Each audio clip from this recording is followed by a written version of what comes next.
The recent terror attack in Brussels is raising security concerns at airports around the world. And here in the U.S., the State Department has issued a travel warning for Americans headed overseas. So joining us this morning with advice on how to cope with any travel anxiety or fears is clinical psychologist Sheela Raja. Sheela, thanks. It's always great to see you. You always have good advice for people and how to cope with this stuff. A lot of parents dealing with this with their kids. So first and foremost, what do you suggest? What, in terms of concerns, what advice do you have to ease nerves about all this? Well, first of all, recognizing that a certain amount of nerves is normal. It makes us caring, kind people, right? That we care about this.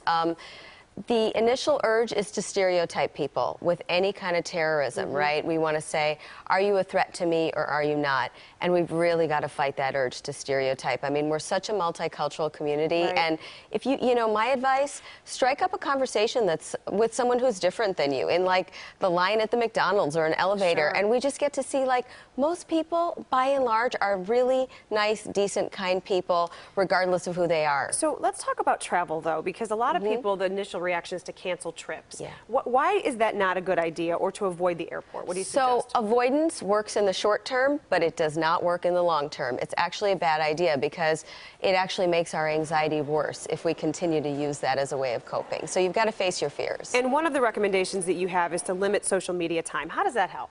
Well, you know, you want to be informed, but you don't want to be overwhelmed. So a certain amount of information is good, but, you know, I always say you've got to disconnect in order to connect. So in some ways, get your update in the morning, and then after that, go about your day. Spend time with your family, you know, really realizing that these things are actually not happening all the time. One of the hardest things to do is talk to kids about events like this.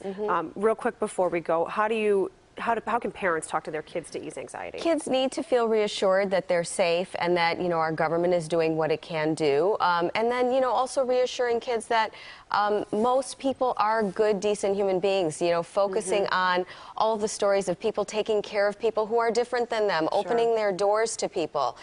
You know, the resilience, that's really important for us to teach them as well. Always great to see you, Sheela. Thank you so much for coming in this morning, and we'll have a link up on our website, cbschicago.com, a little bit later on for more helpful tools and resources and some of the things that the doctor just talked about here. You can click on links and numbers. That will be up there after 10 a.m. this morning.